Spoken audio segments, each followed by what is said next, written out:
Welcome to this week's edition of Flashback Friday, your opportunity to get some good review by listening to episodes from the past that Jason has handpicked to help you today in the present and propel you into the future. Enjoy. Welcome to Creating Wealth with Jason Hartman. During this program, Jason is going to tell you some really exciting things that you probably haven't thought of before and a new slant on investing. Fresh new approaches to America's best investment that will enable you to create more wealth and happiness than you ever thought possible. Jason is a genuine self-made multimillionaire who not only talks the talk, but walks the walk. He's been a successful investor for 20 years and currently owns properties in 11 states and 17 cities. This program will help you follow in Jason's footsteps on the road to financial freedom. You really can do it. And now, here's your host, Jason Hartman, with the complete solution for real estate investors.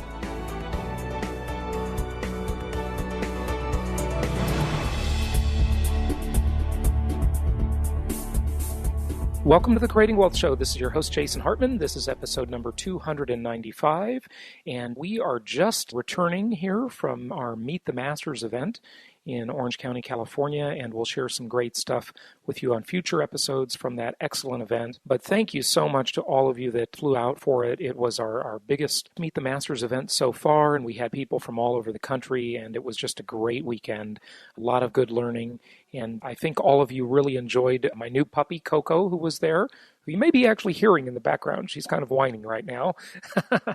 How many events do you go to where you have a house dog, huh? It adds a great dimension to the event, if you ask me, and a lot of our attendees have said so over the years. But yeah, it was a fantastic weekend, and again, I will be sharing some stuff with you on future episodes from that event, but we did our first ever exposure to the next 10 commandments. So now we have 20 in the pipe, and we'll be talking about that in future episodes as well. And again, thank you so much for all of those who attended and to all of our speakers who flew out for that as well. Really a fantastic weekend, as so many of them have been over the years. Really enjoyed that. So today we'll be doing two things on the show. Number one, let's take a caller. And we'll do that in just a moment. And then after the caller, we have Barb Getty talking about the Landlord Chronicles and a whole bunch of great episodes that have already been recorded, yet to be published. So keep listening, and we will try and get those out to you as quickly as possible. Be sure to check out the blog at jasonhartman.com, which, by the way, one of the resources that one of our lenders who spoke at Meet the Masters on one of the panels shared is information on the 3 credit bureaus, which has just been posted on the blog at jasonhartman.com as well. And then we kept mentioning Property Tracker and the virtues of it during the event. And I just want to remind you, first of all, use that. It's just a great resource. And if you go to jasonhartman.com, click on Resources, and there are 2 columns on that page. If you look in the left-hand column and scroll down under Other Resources, Platinum Property Analysis and Tracking System, that is where you will find the link to the discounted and 1 month free of Property Tracker. So again, take advantage of that. It's at jasonhartman.com/resources. Left-hand column, the 3rd section down under Platinum Property Analysis and Tracking System. And there's a bunch of other great resources. Click on all of those links and take advantage of those. They're just a bunch of free resources there for you.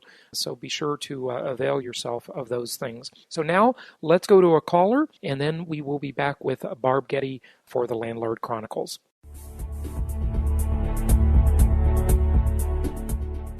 Hey, I've got Neil from Minneapolis calling in to the show. Neil, how are you? Hi, Jason. I'm doing good. Good. I guess you have a question about pro formas and evaluating properties and having a duplicatable model. Can you elaborate on that? I do. Well, I'm a sales professional. I'm in the medical device industry, and one thing that I preach to my reps all the time is try to discover or develop a sales model that is repeatable and measurable, and it just makes sense.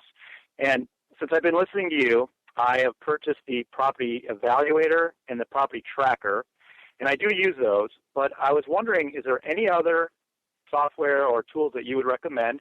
And then secondly, within those that I mentioned, are there certain indices that you like to particularly key in on? There's so much information there, but is there 2 or 3 that you key in on, and why do you find those important? Okay, yeah, great questions there. So first of all, just so everybody knows, I know that we've had Joel, our client and my friend and creator of Property Tracker and his whole suite of apps, on the show a few times now, talking about his apps, which he seems to be most excited about.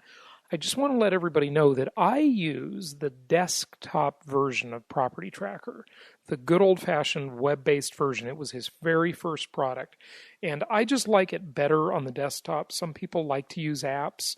Frankly, I like being at my computer and typing, and of course I use an iPhone and all the latest mobile gadgetry and iPads and stuff, but for real stuff like this, I like it on the computer. I like using the actual website itself.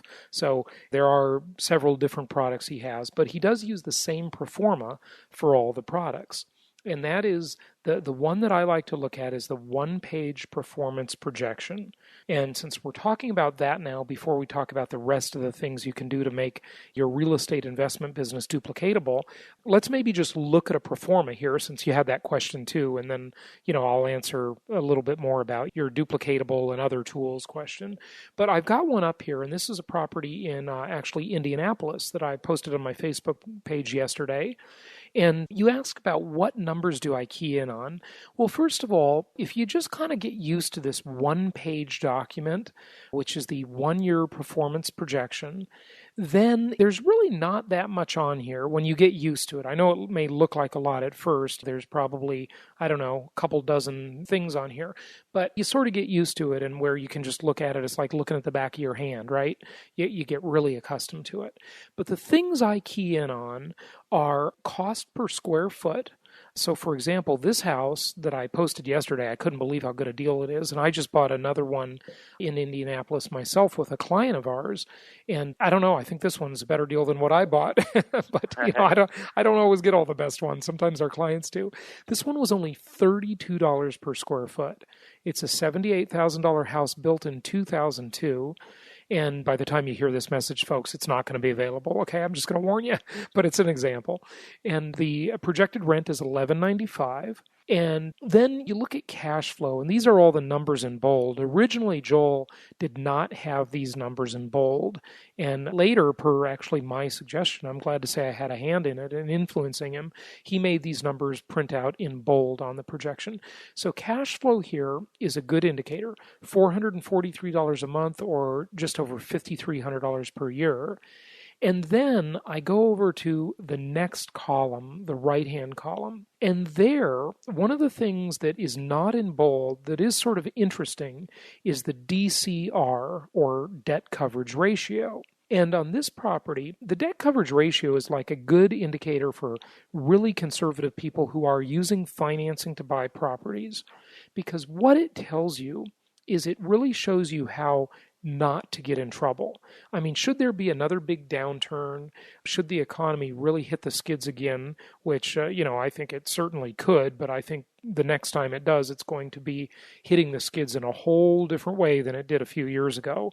And it's going to be, as I've talked about, an inflationary recession or an inflationary depression. The last one was deflationary. So we'll have a totally different flavor to it. But the debt coverage ratio, it shows you here at 2.5, which means that this property is producing 2.5 times what you need to cover the cost of owning it. Right. And here, I'm going to publish a show real soon with a guest who sort of didn't really get it about income property at all. He definitely got it about inflation, monetary policy. He, as I recall, he was kind of a gold bug. Usually those people, they have all the right premise, but they don't have the full answer, right? And he talked a lot about something very smart, though. He called it duration risk. And duration risk is a valid thing, okay? Duration risk means how long can you hold on to that property through a bad time. And so properties inherently have duration risk because unlike a piece of gold that you can put in a safe deposit box and, well, you have to pay safe deposit box rental, that's not too expensive, a property does have real ongoing cost, right? And that's why I think a lot of people who don't understand real estate, they kind of shy away from it because they're scared of duration risk. But with a debt coverage ratio of 2.5, your duration risk is almost nil. It's almost nothing at all. So if you stop me if you've got a question, I want to go down to a couple more here. No, I'm listening. Yeah. You're doing great. Okay. So the next one, capitalization rate, or otherwise known as cap rate. Now, that's an indicator that a lot of commercial real estate people use. And I think it's a very inadequate indicator, but it is used by commercial real estate people more than residential people because it evaluates a property based solely on income versus cost. It doesn't evaluate it based on appreciation, tax benefits, or, very importantly, leverage. And the leverage on a residential style income property is nothing short of phenomenal. I mean, it's not only is it the most tax favored asset in America, it's also the most debt favored asset in America, or the most leverage favored or the most financing favored asset in America, because nowhere else really can you get better leverage as commonly as you can on residential real estate. So cap rate doesn't take that into account, and it doesn't account for any appreciation. And I think the appreciation may well be nominal that's happening now and coming at us in the future, but it is still appreciation nonetheless. And when I say it's nominal versus real, what I mean is that it's only keeping pace with approximately inflation, not necessarily beating inflation, but it doesn't have to, because if you leverage it, then you've got a leverage ratio to beat inflation of, if you put 20% down, you've got a 5-to-1 outpacing of inflation if you don't buy the property below cost, and if the property only keeps pace with inflation. Now, remember we talked at the beginning of this, looking at this pro forma, about the cost per square foot? Well, Neil, this one, do you remember the cost per square foot on this one? I don't know. I went through it pretty quick. But $32, I think you said. Yeah, $32 per square foot. So, yeah. I mean, you can't build it for that.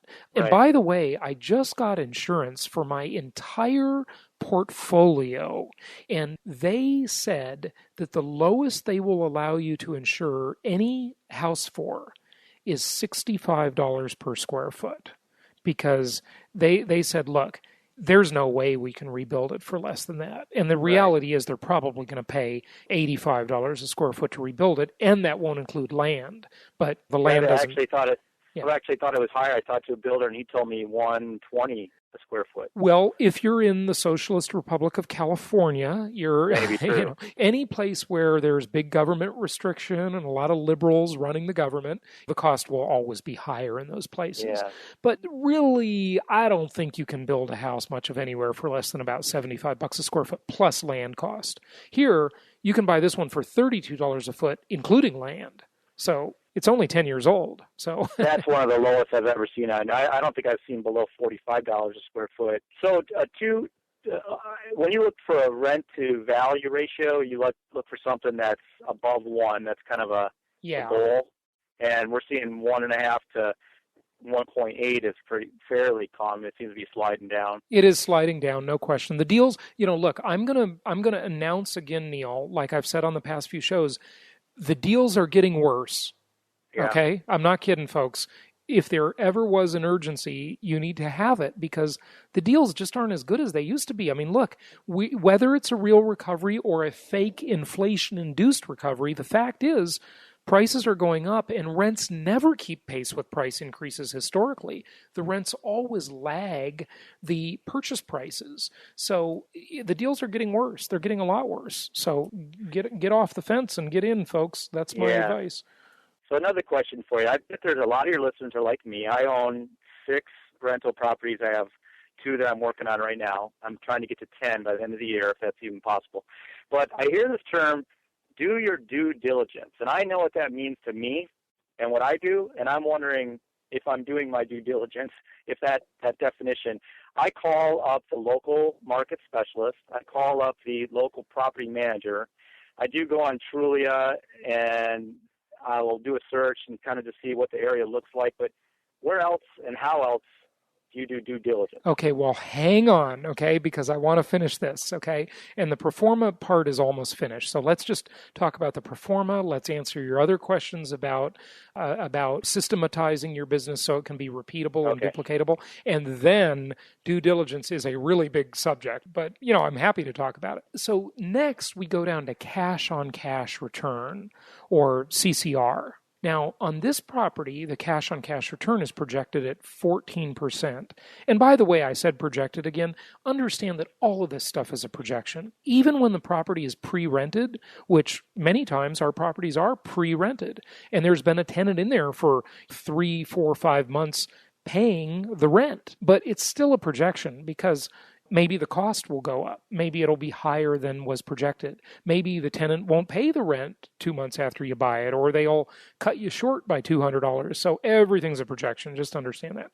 But the cash-on-cash return here is projected at 14%. I mean, look, what that tells you, Neil, is that if the property goes down in value to zero, say it's worth $0 the day after you buy it, but you still maintain the income and expense ratio, you're going to get 14% on your money before you get any tax write-off. Assume you don't qualify for any tax write-off. You got 14% on your money. And then make it even worse. Assume it only goes half as well. You got 7% on your money with no other benefits considered at all.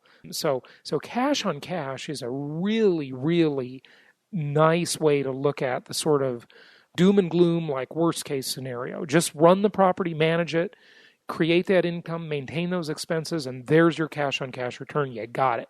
And just remember, to keep it in perspective, crooked Bernie Madoff, who made off with billions of dollars, right? He was like the star of the exclusive investment club of celebrities and wealthy people because he promised people that in his Ponzi scheme, that he could get people between, I don't know what he said, I think he said 10 to 12%, I think he even said 8 to 12% consistently year in and year out. And I mean, here you got 14% if you never raise the rent. And so that's just phenomenal. And then the last single number I look at is in bold, and that's the total return on investment, or the overall ROI. This one projected at 24%. And that's the last number, but then there's another section you want to always look at, and it's the last section there on the right-hand side in the lower right, and that is the assumptions. Make sure those assumptions are conservative and reasonable, because what a lot of my competitors do is they'll make the purchase price different from the initial market value, which will skyrocket the ROI. They'll make the appreciation rate unrealistically high. They'll put zero vacancy. They'll say, hey, it's pre-rented, there's no vacancy. Well, right, that's not real life. Yeah, always figure 1 month per year, if not more. And they'll put some artificially low management fee, lower than normal maintenance expenses. So just make sure those assumptions are in line. Now, let me go to your next question, and then we'll get to due diligence. Your next question was, what other tools are there? What other software is there? And a lot of people use Quicken or QuickBooks, and I think that's fine. Honestly, though, what I have found even easier than that is to simply use your online bank.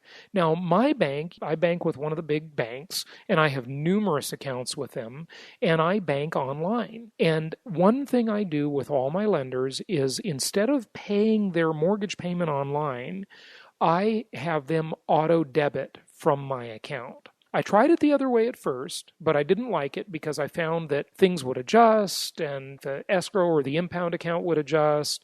I don't really believe in adjustable rate mortgages too much, so it was pretty rare that I'd have one of those. But I just make it the lender's responsibility to go and get the money from my account. Now, of course, you got to make sure you maintain a balance so they can get their money every month. And then just banking online and just paying all your expenses online, I found that to be very convenient. The other thing is, as I alluded to before, having one single insurance broker to insure your entire nationwide portfolio. So you don't have to pay a bunch of little policies that expire all at different times, that have varying levels of coverage. The single source for insurance, I think, is just really, really handy. Can you give me a reference for that? Because I do not do that currently. Yeah, I sure can. I'm just really excited about that. I mean, few things have excited me this much, I should say, about the operational side of investing. This one is big. It's really convenient. But yeah, so as far as tools, those are some of the things I would recommend. And then due diligence. Now, that's a huge area, okay? And we've talked about it on prior shows. But, I don't want to do a comprehensive thing on due diligence now because it'll just take too long. But do you have like some specific questions, or do you want me to just talk generally about it?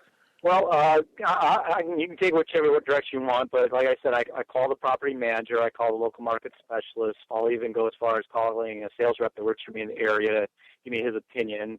I'll go there if I can, but that's not always possible, especially in today's market where you want to move fast on these deals and you don't want to miss them. Right. So how do you do it well from afar? I guess? You do everything you said, but in addition to it, you call at least one more property manager. You don't just call the one we refer you to. Okay, you call another one that you just find yourself on Google, and you get an independent, unbiased opinion that's not someone we connected you with. I always say, look, commandment number 1 of my 10 commandments of successful investing is thou shalt become educated. Become educated so you can be your own best advisor. Don't rely on anybody. Don't rely on us. Don't trust us. We don't want you to. I don't want to have clients that say, hey, I just completely trust you. Just here's my money. Go do it. That's just way too much liability for me, okay? Right. I want an educated client who does their own good due diligence. So just Google and find a property manager in that area and just find a totally independent person and get an opinion. Now, you take everything with a grain of salt. Remember, everybody's got an agenda, even me, and you just kind of take everything with a grain of salt, as the saying goes, and just kind of see through what they're saying. And you can use sites like Rentometer. I mean, these are not real accurate. Trulia and Zillow aren't real accurate either, but they're a guide. They're better than nothing, which is what we had years ago. We had nothing. Now we have something. So you do that, but the other thing you definitely want to do is go on Google Earth or the new Apple Maps on your iPhone if you've got an iPhone, although they've had some problems with that at the time of this recording, but they are fixing them. Or look at the Google satellite images and look at the property from above. Many times they have a street view. Look at the street view.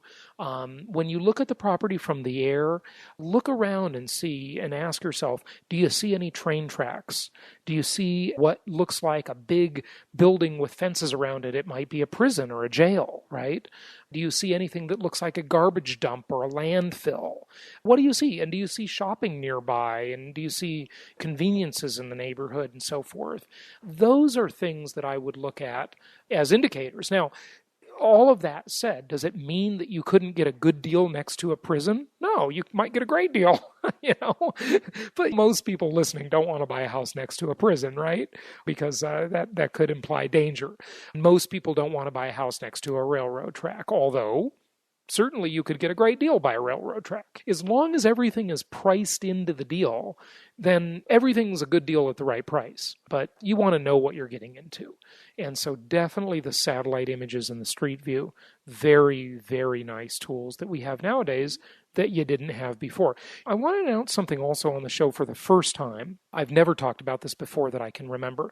There is a client of ours who we did interview on the show a while ago who hires people off of Craigslist to go take pictures of his properties. He's like Mr. Super careful guy, okay? And he admits that he's probably too careful. Sometimes when you're too careful, you talk yourself out of things. But he'll hire someone off of Craigslist and have them take pictures of his properties every month. And, he tells them, I want you to take a couple of different views. I want to make sure you get this and that. And email them to me every month and I'll pay you $25 or something like that. Now, there's actually a company that is now doing this type of thing, not for properties per se, for anything. And I discovered them when I attended Blog World in New York City several months ago. And I actually had them on my Speaking of Wealth show, which is a show for authors and publishers and things like that, not It's not about real estate. But it's a company called Raw Porter, RAWPORTER. Instead of Reporter, it's Raw Porter. And you can hire people on their website to go and get raw footage. They'll go do video, they'll go take still pictures, they'll go even interview people for you. It's really kind of a cool concept, and I really hope they get it off the ground and make it very successful, because I think for us remote, long-distance real estate investors, this could be a very convenient thing. Yeah, that's really interesting. Yeah, you could hire a raw porter to take pictures of the property, to take pictures of the street scene, to take a video driving away from the property to see what you see around the neighborhood, what the shopping center looks like. Who knows? The applications are limitless. Yeah, that's a fantastic entrepreneurial idea. I like it. Nowadays, look, years ago when I first read one of Robert Allen's books, I remember he said, always buy a house that's within an hour of where you live so you can keep an eye on it. Folks, we've all got to understand, and I think most of us do, that geography is far less meaningful than it's ever been in human history. It's still meaningful. It still means something, but it means a lot less than ever before. And what do I mean by that? Look, I hire people to do various jobs all over the planet for me on Craigslist in a matter of minutes. It's just so easy now. You can go online, you can get great hotel deals, great airfare deals. The geography is not the obstacle it was in the past. Think about it. Before the internet in the early 90s, you could get on a plane, you could fly across the country in 4.5 hours.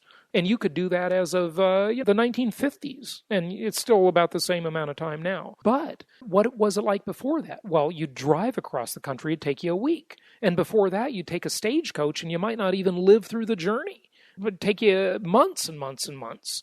So geography is becoming less and less meaningful and less of an obstacle nowadays. So use that to your advantage. There's so many tools now that allow us to... I'd have to say that is probably the thing that slows me down the most, is the fear of the unknown. But lately it's becoming the fear of missing out overwhelms the fear of the unknown. Well, you just got to jump in and move. Yeah. And I think that's a pretty good philosophy. Know what you can, do a prudent amount of due diligence, don't overdo it. Jason, yeah, thank you very much. That answers my questions very well. I think I'm doing most of the things. I picked up a few new things. I like the raw porter concept. That's actually something I might incorporate. Good stuff. Hey, Neil, happy investing to you, and thanks for calling in again. All right, Jason, thank you. Keep it up. I enjoyed the podcast. Take care. All right, bye-bye. Jason provides an extremely unique service, Deal Evaluator. Are you interested in a property outside of our network? Need a second opinion? No problem. Let our experts evaluate the deal. Find out more about it at jasonhartman.com. It's my pleasure to welcome Barb Getty to the show. She is the author of the Landlord Chronicles, and she is an investor herself and owns about 27 units of her own in Indianapolis, one of our markets that we've been doing in business in for many, many years. And it's just a pleasure to welcome her to the show. Barb, how are you? I'm good. How are you doing? Fantastic. Well, tell us a little bit about your background and how you came to write the book. Well, I kind of backed into this career. I was the mother of 3 teenagers, and we had moved to Indianapolis in 1980. And then in 1992, when my son was 17 and my daughters were 16 and 14, my son was killed in a car accident. That's just awful. And, I read that in your bio. Boy. Yeah. And it was just a devastating event, of course, for all of us. And so I needed to find a home for myself and my girls because my husband, we ended up splitting up about 8 months after Todd died. And so I found a little house here in our suburb and needed some work. One of my daughters, she was 16 then, said, she took one look at it before we bought it, and she said, "Oh my God, you mean we have to live here?" So I just, tried to get through it. And after this rehab was done, my friends started saying, "Barb, you should do this for a living." So anyway, I ended up buying my first duplex shortly thereafter. And so I've just kept on going. And today I've got 27 units, like I said, and I do property management. And I ended up writing this book because when I started out in this business, I mean, I read the books. I read a lot of books, and I tried to do networking, but what I found was the books just didn't really tell you everything you needed to know. And having been an English major at Purdue, I thought, you know what, I can write this book. So I just did a very, simple start to finish. It's a how-to and also a how-not-to because it's got some hilarious stories in it that were my own screw-ups as I started out in this business. But it just pretty much goes through all of the phases of finding properties, deciding what you want to do, what's your niche, finding good tenants, and then there's a big section on, managing your property, fix-ups, tools, techniques, and then there's a section on exit strategies. So, and I put a lot of my own forms that I use in there. So it's just an overall written in conversational tone. There's a lot of humor in it, but it's packed with information. There's a lot of misinformation out there, of course. The most expensive seminar is the life seminar, where you learn from your firsthand experience. Isn't that the truth? Yeah, it sure is. It sure is. So it's a lot cheaper to get education from other people and learn from their experiences.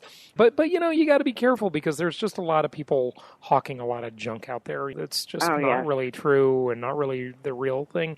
But tell us a little bit about how people can be better landlords, what advice they can follow to do that. And, I want you to talk in two ways, if you would. Number one, how people can be their own landlord. But number two, and I think you'll be qualified to talk about this as well, how people can better work with a property manager. If they're using a property manager, how they can do a better job of not managing their property directly, but managing their manager. Give us some of the tips from the book, if you would. Okay, the second part, that is a great question, working with a property manager. I mean, first of all, you have to really check out the property manager or the property management company. Make sure they're, well qualified, honest, that they have integrity, and, get their references, talk to people who have used them, and then from that point on, trust them. Let them manage your property. I mean, good property managers do not need to be micromanaged. Get everything set up with them and let them do it. I mean, that's what you are paying them for. And a good property manager, I mean, I say to my clients, you don't even have to know that you own this property. I mean, a good property management company should take care of all facets or whatever the owner wants to have taken care of. And if you're paying someone to manage your property, you should have total trust and peace of mind, and just get that money coming in. That's my comment about, hiring a property manager. And the other thing is, there aren't a lot of people who have the personality to manage their own properties. I had someone ask me one time, so Barb, what does it take to be a property manager? And I said, well, you have to be really organized and really laid back. And they just started laughing. They just said, okay, those two qualities do not appear very often in the same person. And that's true. I mean, because a lot of people who are organized are not laid back. They're very type A. And a lot of people who are laid back are totally disorganized. So, there's got to be a balance there in your personality. And another thing is, you cannot worry about the stuff you can't control. Because if you do, you will drive yourself and everyone around you crazy. So, stuff happens. People lose their jobs, they move out, sometimes they move out in the middle of the night, sometimes they're not very clean. I mean, you need to protect yourself, of course, in your lease with that, and do apartment checks. But there's so much that happens repair-wise and tenant management-wise that you can't control. So just don't get upset about it. Just take care of it and move on. And, after you've been in the business for a few years, every problem you face is just really a variation of a problem that you've already faced before. So it continues to get easier and easier. And I really talk to people a lot about having an airtight lease. Protect yourself in that lease so that you have the ability to evict for a myriad of reasons when things start going downhill. And lastly, you can have the best lease in the world, but if you don't adhere to it, why even have a lease? I mean, I know other property managers who, and also people who manage for themselves who have somebody in their place and they haven't paid for 2 months. And I'm just thinking, oh my God, this is an income-producing business. What are you doing? You've got to get those people out. and, you know, get that thing turned around quickly so that you can be making money again. So, you know, you've got to have a really good lease, and you have to adhere to it. Well, you mentioned that you had some funny stories about some of your screw-ups when you started out. Experience is the best teacher. The problem is you got to have the experience to get the lesson. You know? Unfortunately. Yeah. And the experience isn't always a positive one. But tell us about some of your funny screw-ups. And even if they're not so funny, I think people can learn from them. So they'd love to hear them. My God. Well, okay, here's one. I had this guy, he was in his early 40s, and he lived by himself, and he asked me if he could paint his apartment. He's a great guy, paid his rent on time, and I said, well, I don't know, Robert, what kind of painter are you? He goes, I used to help my dad in his painting company, you know, when I was young. He said, trust me, I'm great. So he called me when he was done, and I went over there to check it out. I mean, he was thrilled, and I was appalled. I mean, he had painted the living room a bright blue, and he had bumped the ceiling several times with the roller. There were drips down onto the baseboards. The kitchen was bright yellow with a rooster-adorned wallpaper border that was pasted haphazardly along the ceiling. I mean, it was just awful. And the bedroom was a dark, muddy brown, and then the dining room was turquoise. Okay, and okay. He was so proud. So the guy was colorblind, but and he was a terrible painter. I mean, he was just so proud. And so, you know, I just let it be, and I thought, okay, Barb, you are to never, ever allow anyone to paint their apartment again. Well, okay, but here's the thing. I mean, just on balance, Barb, I mean, that's a funny story. But on balance, the rule always is they've got to restore it to the original condition. So really, I mean, other than sort of emotionally, who cares, right? Or, I mean, did he not restore it to the original condition? Or, no. He didn't? Okay. No. So when I see something like that, I might tell the tenant they got to give me a higher deposit right then on the spot. Yeah. Like, yeah. If they want to do painting, they got to increase the deposit maybe. Mm-hmm. And, you know, really with some of my higher income properties, I will trust the people, and I still do make exceptions and allow people to paint occasionally. But for the most part, I mean, my places are painted I do all my own painting. They're painted very nicely, and that's just something they don't need to do. I mean, I'll let them put up a border or, you know, something like that, but I just try to stay away from that. So. Yeah. Okay. Well, other stories. Oh, gosh. Okay. I had a guy who, very nice guy, but his life started falling apart, and he was also a hoarder. And he liked to work on electronics and stuff, and so his whole apartment was filled with all kinds of little gadgets and tools. And so, you know, I ended up having to file eviction on him. And when I went back in there, I mean, I opened the door and the smell just hit me. He had his electricity turned off, which I didn't know. And there were open bags of garbage just sitting in his kitchen. I opened the refrigerator door, and there was a gallon of milk that was dated 6 months earlier. You can imagine how that smelled. And there were some, you know, containers of just weird-looking stuff in there that had green fuzz on it. And this, Barb, is why they say you never really know somebody until you marry them or rent to them. Exactly. But I really say employing them is even more difficult than renting to them. I bet it is sometimes. Yeah, it certainly is. But I mean, you know, after that incident, I really started doing more frequent apartment checks, and I, you know, allowed for that in my lease. And when people aren't keeping their apartment up, I pretty much tell them, okay, you know, I'm going to come back next week. This is this, and this, and I document everything. And if they can't hold up their end of the bargain, they have to leave. And I never let people know that I'm the owner of the property, which is a wonderful ploy because it protects me, you know, when someone's being evicted or when they're asking for for an upgrade or something ludicrous or whatever, you know, I can say, you know, let me talk to the owner about it and I'll get back with you. And that has been a really good thing that I've implemented over the past probably 10 years. And it's just, you know, it keeps you as a middle person, and the tenant then does not get angry or resentful towards you.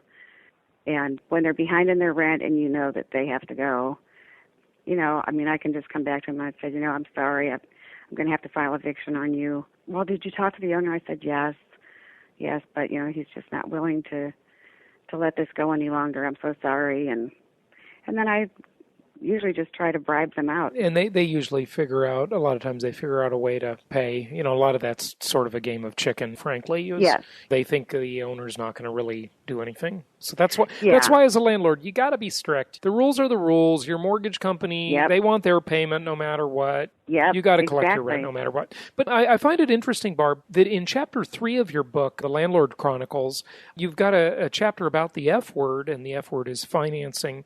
I wanted to ask you about private loans. You have a chapter about being creative with private loans, because a lot of our clients, they have more than 10 properties. They can't get any more Fannie Mae, Freddie Mac mortgages. Yes. So they're looking for more creative alternatives. Anything you'd like to share with private lending there? I just know that when you get to know people in the business, there are people like yourself, other people similar to me who have been in the business for a long time, and they end up sort of moving out of the owning properties into becoming lenders for people like us. Yeah, and I do a lot of lending, by the way. Let me just mention that. You said people like yourself, and so I do a lot of private lending, and I find our clients are doing a lot of private lending nowadays, and I do like it. I like owning the property the best. I think there's much more upside in owning the actual property, but for simplicity's sake, the private lending isn't bad. It's not bad, but owning the property by far is, a better investment. I totally agree with that. And that, my investment goal from day one was to buy these properties for income and long-term investment. And so I've just kind of stuck with that. And, there are so many different ways you can go in this business. And, I find that there are some investors who say, oh, that sounds good. I'm going to try that. Oh, I'm going to try that too. I'm going to do this. And I'm the thinking, flavor of the month is a dangerous philosophy. Oh my gosh, yes. Find your niche. Find out what suits your personality and your lifestyle and, the amount of time you have, and stick with that. I mean, I think it's a pretty simple formula to do. I agree. The people that are always chasing the end of the rainbow never seem to find it. No. Now that I'm a little older, I've known those people for 20 years, and they still haven't found the end of the rainbow. So, but they're still chasing it, aren't they? They're still chasing it because they're delusional, frankly. Yeah, they're sure it's just around the corner. They really are. What do you have to say about, well, first of all, on private lending, have you been able to get any longer-term private financing, or was that always short-term type stuff? For myself, what I did was I bought my first property for $19,000. It was a duplex with cash that I received from my divorce, and I kept and what that year? For about, what year was that? What year? That was in 95. 1995. Okay, so about 17 years ago. Okay, go ahead. And I had to pay cash because I had no credit. I mean, I had never thought of getting a credit card in my own name. I had no accounts in my own name, so the banks wouldn't touch me. So I had to pay cash for that property, and then. So I just started building credit for myself, and then I sold that property after about 15 months for about almost 3 times what I paid for it. And then I turned around and I bought 2 more properties. And then, I just kept going like that. And then I got a home equity line on the house that I own. And so I bought properties that way. Then I bought a couple more, and then I fixed them up, and then I mortgaged them. So I got 3 mortgages. So, and that is all that I have done as far as the lending route. I've continued to buy, and I have flipped a few properties along the way, maybe just 2, but basically I've just bought and held. Yeah, and I find that that's really the ultimate strategy, buy and hold. Tell us about insurance and liability. What have you learned there?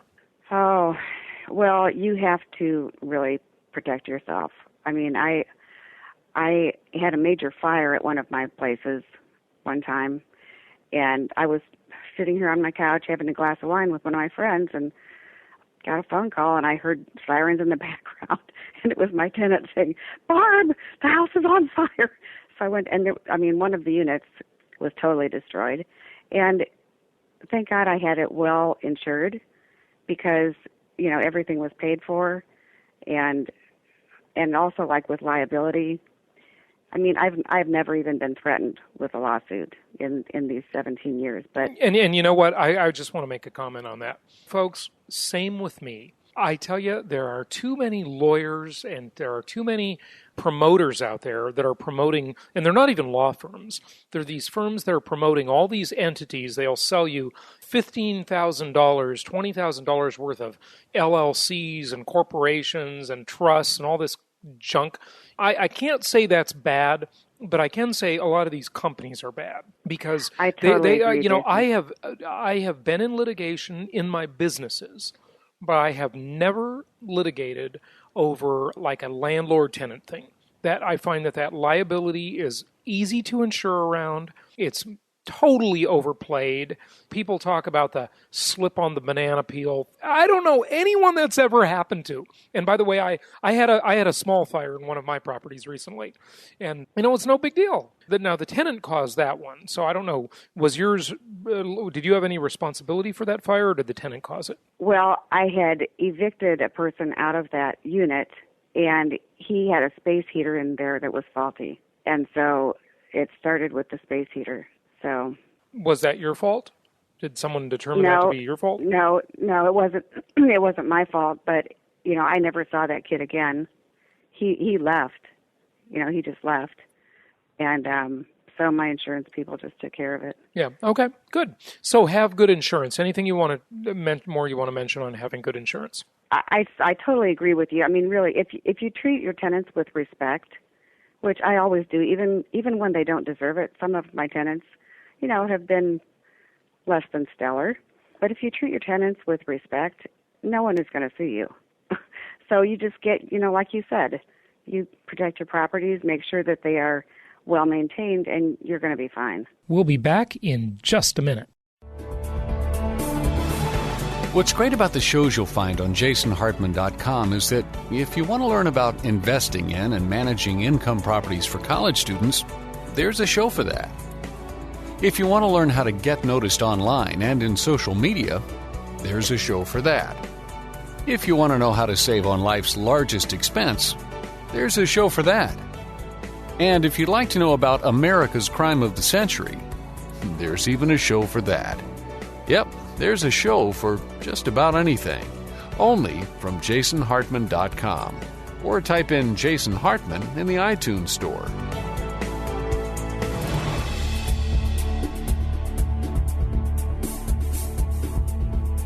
Anything on physical space? In Chapter 6 of your book, you talk about the physical space of the property and the physical attributes. One of the things that I think is an extremely simple tip that everyone listening should follow is when you have the first chance to repaint any of your properties, paint all the walls with eggshell or low sheen paint because it is so much more durable than that junky flat paint that, scratches and scuffs all the time. Yes. But that's just a real simple one. Of course, there are more complex things than that. But do you have any advice on baseboards or walls and ceilings, windows, doors, kitchens, bathrooms, floors, locks, keys, any of that kind of stuff? I do have a really good tip on keys. Now, when I started out, when you just have one property or two, it's no big deal. But when you get up in numbers in your properties, you're juggling all these different keys. And so I went with a master key system whereby, like if my place had a front door and a back door, I would have a set of tenant keys, and I would take the locks off of the front door, take them to my locksmith, and tell him to master it to this other key. So I have one master key on my key ring that lets me into the front door of every single property that I own. And I give that I have a copy of my master key that I've given to my HVAC guy, my plumber, my carpet guy, and that way I don't have to go down there and meet them for anything. Okay, now I do want to mention something on that though. That could create some liability for you, so you got to be careful of that one.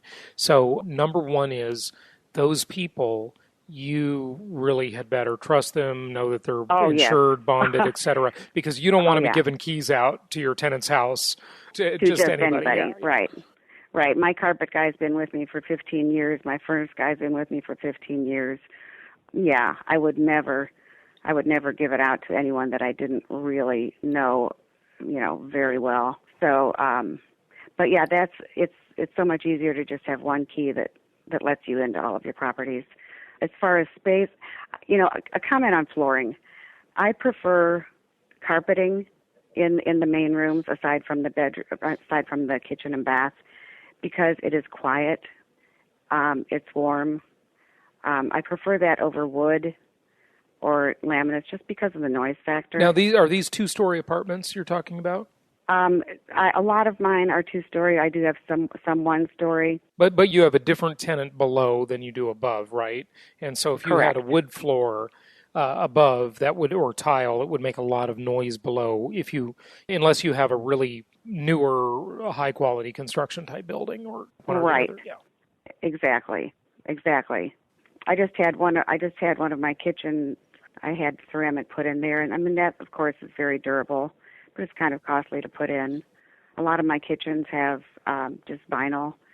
I also used a lot of the peel and sticks on some of my lower end places, and they looked good and they were easy to maintain. And now I notice the peel and sticks, there are some that actually have a beveled edge, so they actually look like ceramic. And those are very easy to use, too. You have a chapter on accounting, and tell us a little bit about some of the things people can do to better organize their business. And what do you mean when you say confessions of a 70s girl? Well, I mean, accounting and all the number stuff is just not my deal. I struggled through geometry in school, and, I just was not a math person. And so tackling that part of the business was kind of a dread of mine. And when I started out, I started keeping everything, all my properties, on 13-column ledger sheets, paper. And so when I finally got into the computer stuff, now I keep them on Excel spreadsheets. Some of my friends do Quicken or QuickBooks, but I've not taken the time to buy one of those programs and get up and running with it, because these spreadsheets have been so easy for me to use. And, I just send them to a hard drive. I file my monthly receipts at the end of every month, and it's been very easy for me to do. So I really like to keep things simple in my life as much as I can. And that's been a simple thing for me. So I think everybody needs to find what their easiest way is, for the accounting stuff. But, I file all of my, you have to file all your receipts, for each individual property. And, you've got to keep really good and tight records.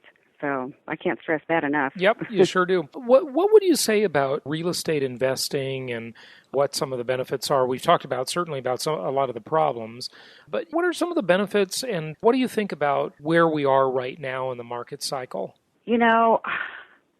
I keep hearing in the media how, the housing depressive time is done, we're totally in recovery, and I'm thinking, I don't think so. I mean, I still think that we're kind of in the middle of it. What do you think? Yeah, I think the recovery is a fake recovery. I think it's sort of a recovery in a way, but it's a fake one. And here's what I mean by that. If you look at the alleged, which is, of course, totally understated, rate of inflation, they put it around 2%. If you look at the GDP, that's around 2%. So basically, the economy is not growing at all. It's just stagnant. But if you take real inflation at, I believe, about 10%, and you compare that, the economy is actually shrinking by about 8%. And my listeners, and I hate to be political, my listeners will know well that I'm no fan of Obama.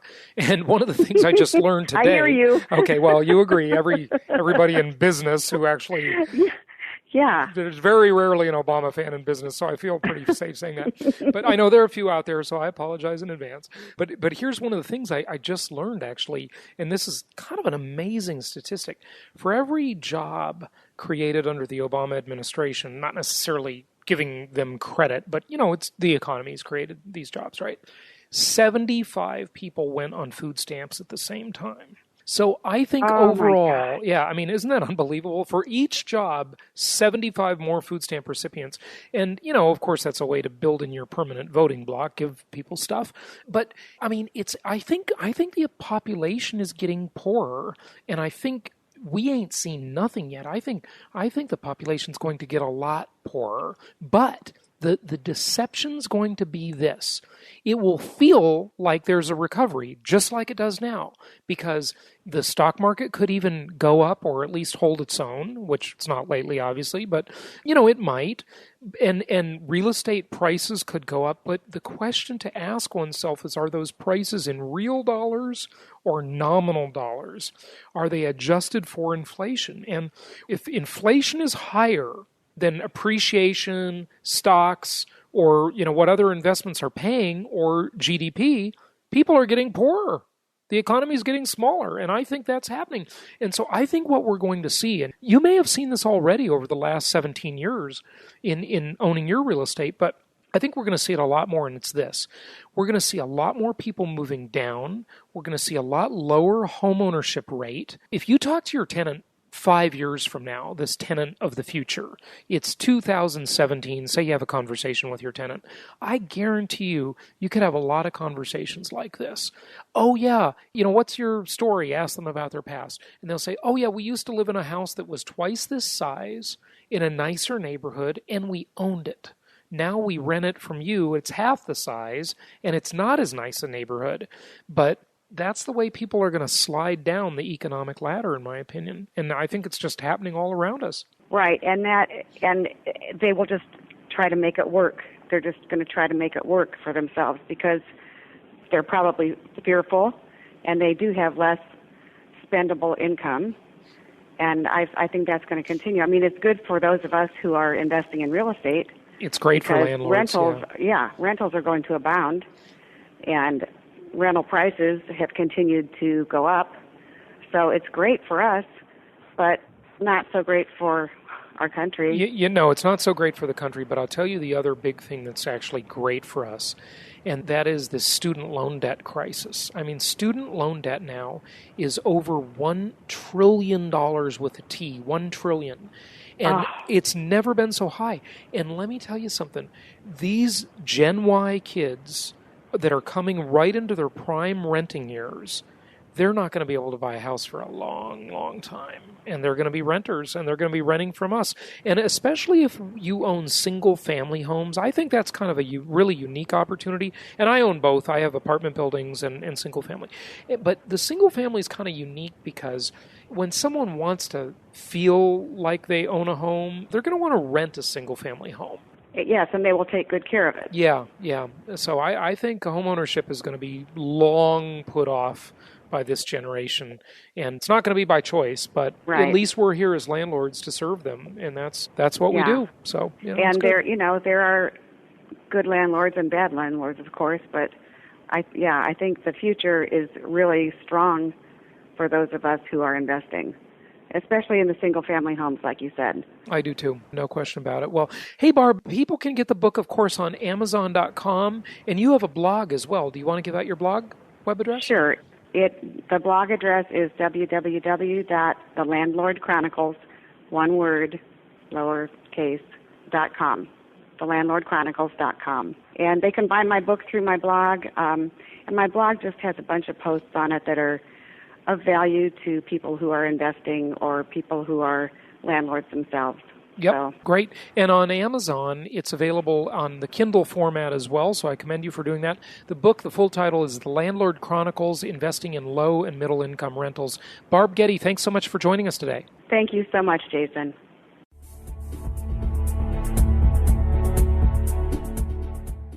This show is produced by the Hartman Media Company, all rights reserved. For distribution or publication rights and media interviews, please visit www.hartmanmedia.com or email media@hartmanmedia.com.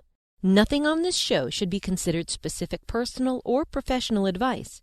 Please consult an appropriate tax, legal, real estate, or business professional for individualized advice. Opinions of guests are their own, and the host is acting on behalf of Platinum Properties Investor Network, Inc. exclusively.